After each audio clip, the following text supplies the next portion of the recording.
Imagine a time when the world was a lot more violent and unpredictable than it is today. Picture a scene where the French army, with no real resistance, sails down the south coast of England, attacking and burning towns like Folkestone, Portsmouth, Weymouth, Plymouth, Dartmouth, and even marching inland to Lewes. In Lewes, a small group of 200 defenders, led by a local prior and 2 knights, tried to stand their ground but were brutally slaughtered by the invaders. This wasn't just a random act of violence. It was a terrifying reminder of a dark past, when Danish raiders and Norman conquerors struck fear into the hearts of the English people. The townspeople's worst fears were coming true, and it seemed like no one was there to protect them. This wasn't the first time the French had attacked these towns. In the months leading up to the invasion, the king had issued warnings about the potential French invasion, but very little was done to prepare. The nobles, who were supposed to protect the people, seemed more interested in their own affairs and didn't take the threat seriously. One chilling example is Sir John Arundel, who only defended Hampton with 400 lances after the citizens paid him a large sum of money.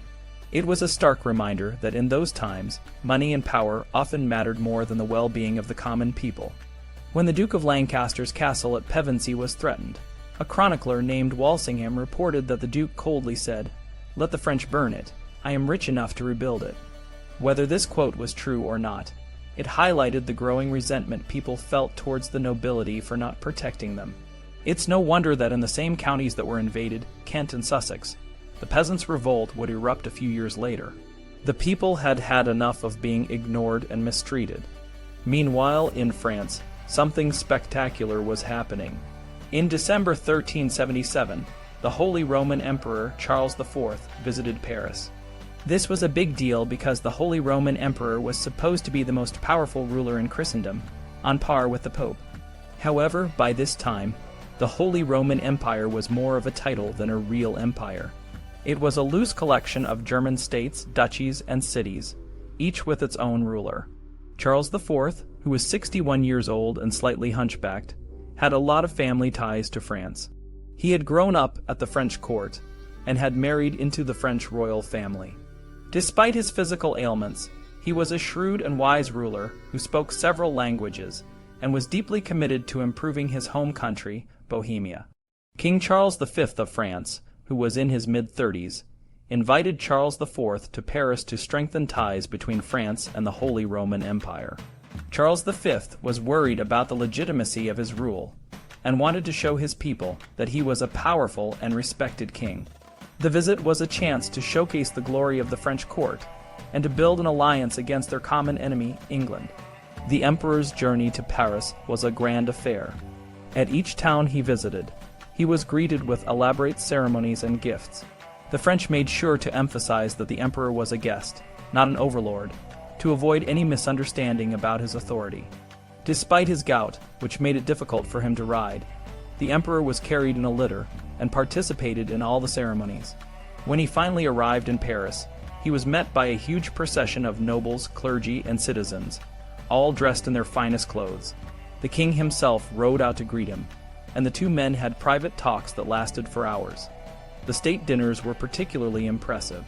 The hall was lit by so many torches that it was as bright as daylight, and the meals were extravagant. There were dozens of courses with dishes like roast capons, peacock, and lampreys, all served on gold and silver plates. The emperor, however, could only eat a little because of his gout, but the show of wealth and power was unmistakable. While the emperor was in Paris, a famous French knight named Inguer and de Coucy joined the war against England, not in his home territory but in Languedoc, where he fought alongside the Duke of Anjou. This marked the beginning of a new phase in the 100 Years' War, a long and brutal conflict between England and France that had been going on for decades.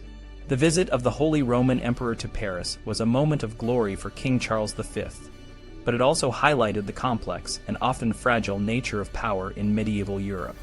The emperor's visit was a carefully choreographed event designed to strengthen alliances and project strength, but it couldn't hide the underlying tensions and conflicts that would continue to shape the future of France and the Holy Roman Empire.